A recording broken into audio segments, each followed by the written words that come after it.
Good morning, student. We teach about accounting and introduction. That means what is the accounting, what is the concept of the accounting, what is the meaning of accounting.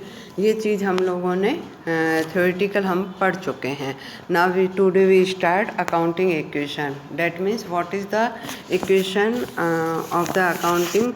That is the accounting equation may be say total gross liability is equal to total assets. Actual में जितनी हमारी balance sheet की total assets होनी चाहिए उतना ही हमारी total liability होनी चाहिए. या हम ये कह दें कि when ever capital plus outsider liability को टोटल कर दिया जाए और उसके इक्वल ही हमारे पास एसेट्स होनी चाहिए.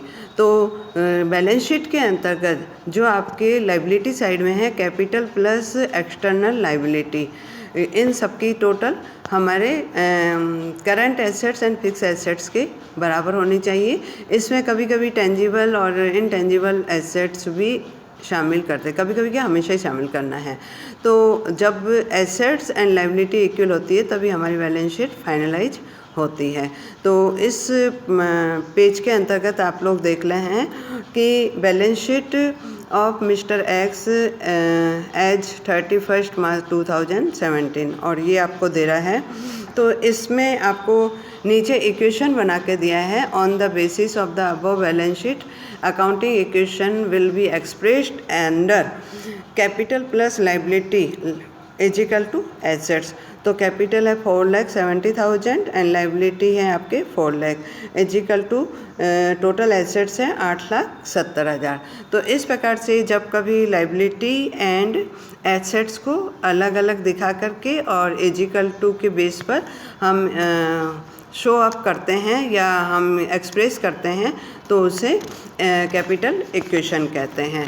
अब कैपिटल इक्वेशन के संबंध में मैं आपको थर्ड पेज पर ले जा रही हूँ और उसमें थर्ड पेज में आप ये देखिए कि इक्वेशन टेबल दी हुई है. इक्वेशन टेबल ये आपको समझाना चाहता है कि अगर हमारी एसेट्स बढ़ रही है तो उसका इफ़ेक्ट क्या पड़ सकता है और यदि हमारी एसेट्स घट रही है तो उसका इफ़ेक्ट क्या पड़ सकता है. इसी प्रकार से एक्सटर्नल लायबिलिटी बढ़ रही है या घट रही है तो उसका इफ़ेक्ट क्या पड़ता है. तो इस प्रकार से हम इक्वेशन के संबंध में अच्छे से एनालिसिस कर सकते हैं या इस कंसेप्ट को हम क्लियर कर सकते हैं.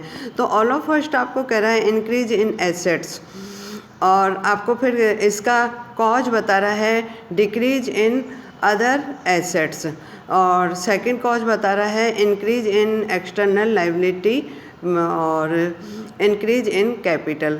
एक्चुअल में क्या है कि अगर आपकी एसेट्स बढ़ रही है तो आपका हो सकता है कि दूसरी एसेट्स कम हो गई. अब मैं इसका एग्जांपल दे रही हूँ. सपोज करते हैं कैपिटल 3 लाख रुपए की है और उसमें से हमने क्या किया है 1 लाख रुपए का फर्नीचर मंगाया है कैश में. तो ऐसी स्थिति में जो कैश है वह 1 लाख रुपए से कम हो जाएगा और एसेट्स हमारी बढ़ जाएगी. ये सेकंड पॉइंट में आपको समझ में आएगा. या फर्स्ट पॉइंट में मैं थोड़ा वापस समझाते देती हूँ कि यदि हमारे पास एसेट्स में बढ़ोतरी होती है, जैसे हमने हमारे स्टॉक में बढ़ोतरी की, स्टॉक में पहले 1 लाख था और अब 2 लाख हो गए, लेकिन ये 2 लाख कैसे हुए, ये 1 लाख का हमने नगद खरीदा. तो नगद खरीदा तो हमारी एसेट्स में तो वृद्धि हुई, मतलब स्टॉक पहले था 1 लाख, अभी कैश के आधार पर हमने स्टॉक खरीदा 1 लाख का, तो हमारी एसेट्स प्लस हो गई 1 lakh plus 1 lakh is equal to 2 lakh. लेकिन इसका कारण क्या पड़ा, यदि हमने कैश में ख़रीदा है तो ऐसी स्थिति में हमारे कैश की कमी आ गई. तो जो कैश हमारे पास जैसे पहले 5 लाख पड़ा था उसमें 1 लाख कम हो गया, 4 लाख हो जाएगा. तो आपको समझ गई होंगी कि अगर whenever stock increase then our cash reduce, हमारा कैश रिड्यूस हो गया. सेकंड आपको कह रहा है इंक्रीज इन एक्सटर्नल लायबिलिटी. हाँ, हमने अगर स्टॉक उधार पे ख़रीदा होता, हमने अपना स्टॉक उधार पे ख़रीदा होता तो हमारी एसेट्स में तो इंक्रीज हो जाता लेकिन हमारे क्रेडिटर बढ़ जाते. इसी प्रकार से सेकंड पॉइंट देखिए डिक्रीज इन एसेट्स और इंक्रीज इन अदर एसेट्स. अब वही बात आ जाती है, कैपिटल जैसे मेरे पास 3 लाख है और 3 लाख में से मैंने 1 लाख नगद स्टॉक खरीदा। तो ऐसी स्थिति में जो कैश था उसमें से 1 लाख कम हो गया और हमारा जो स्टॉक था वह 1 लाख बढ़ गया। तो 1 लाख रुपए डिक्रीज इन एसेट्स, मतलब कैश में कमी आई और उससे कॉज क्या बन गया, हमारे एसेट्स में वृद्धि हो गई। और इसी प्रकार से आपको इसी का सेकंड कॉज कह रहा है डिक्रीज इन एक्सटर्नल लायबिलिटी, मतलब अगर हमारे एसेट्स में कमी हुई है तो हम ये कहें कि हमारे पास 3 लाख पड़े थे और हमने 1 लाख रुपए के क्रेडिटर को चुका दिया, तो ऐसी स्थिति में हमारे कैश में भी कमी आई, अर्थात एसेट्स में कमी आई और हमारे एक्सटर्नल लायबिलिटी में भी कमी आई। तो आपको एल माइनस करना पड़ेगा या डिक्रीज इन एक्सटर्नल लायबिलिटी। और इसी प्रकार से इंक्रीज इन एक्सटर्नल लायबिलिटी, जैसे हमने माल उधार खरीदा तो क्रेडिटर हमारे बढ़ गए, तो माल उधार खरीदा तो हमारी एसेट्स क्या हो गई, बढ़ गई। तो इसका थर्ड पॉइंट में हम ये कहेंगे इंक्रीज इन एक्सटर्नल लायबिलिटी माना आपके क्रेडिटर बढ़ गए और हमारी एसेट्स बढ़ गई। एसेट्स कैसे बढ़ी कि हमने उधार माल खरीदा है।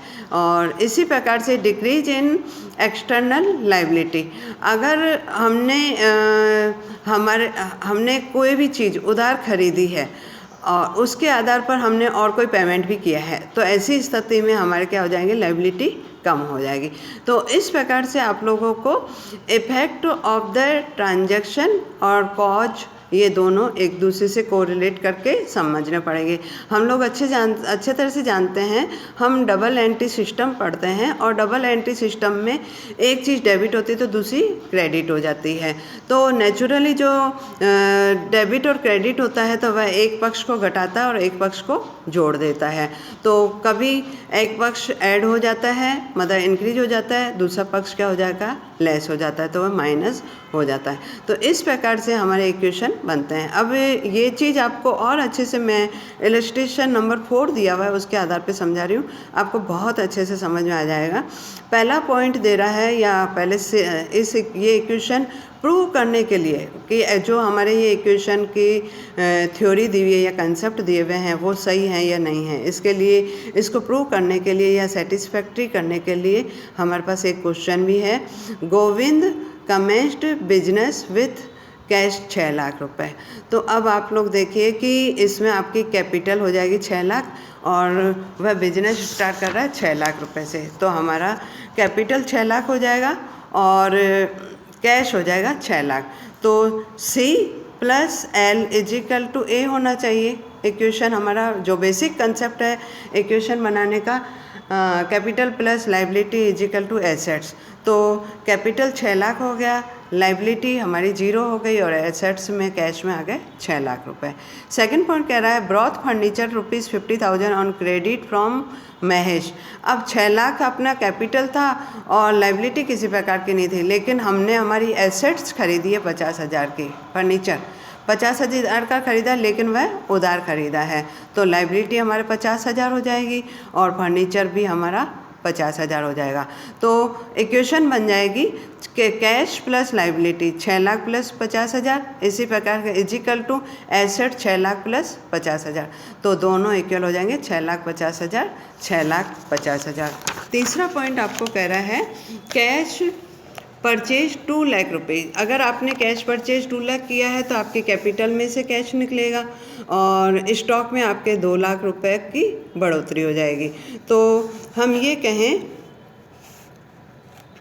कि जो 6 लाख कैपिटल थी वह कैश के रूप में 6 लाख पड़े हैं, उसमें से 2 लाख कम कर दिए तो आपके हो गए 4 लाख। और फर्नीचर 50,000 का खरीदा हुआ था पहले, और अब जो कैश में से 2 लाख कम किए हैं उसके स्थान पे स्टॉक आइटम आ जाएगा।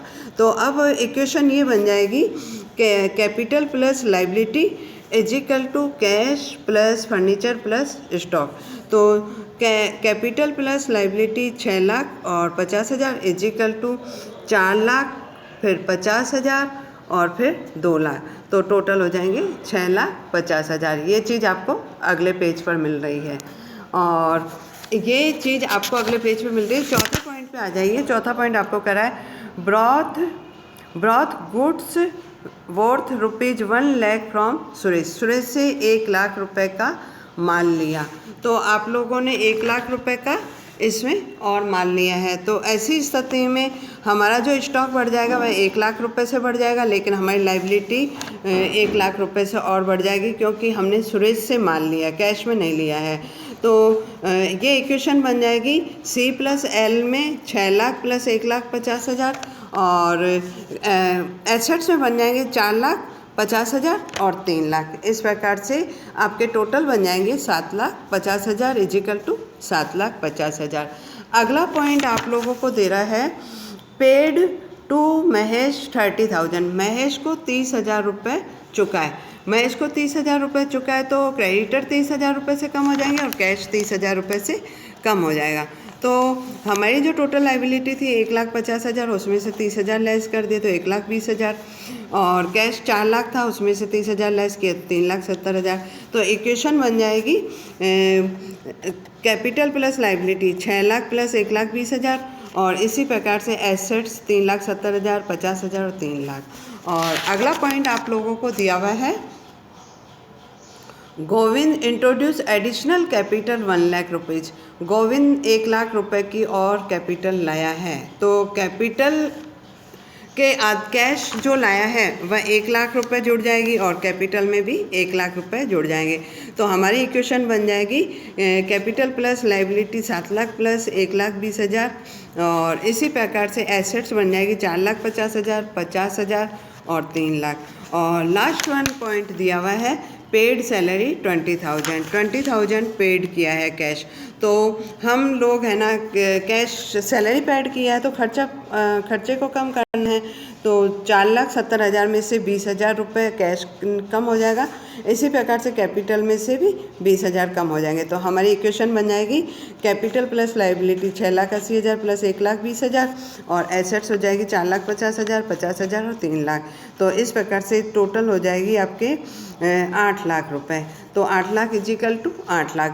इसको अगले पेज पर हम बैलेंस शीट में दिखा सकते हैं। जो आपका क्वेश्चन कंप्लीट करके बैलेंस शीट बनती है, तो कैपिटल बनी आपकी 6,80,000, लायबिलिटी बन गई 1,20,000, और एसेट साइड में आपके कैश बन जाएगा 4,50,000, और फर्नीचर 50,000 और स्टॉक 3,00,000। इस प्रकार से हमारी इक्वेशन के आधार पर हम बैलेंस शीट को कंप्लीट कर सकते हैं टी लेवल के आधार पर।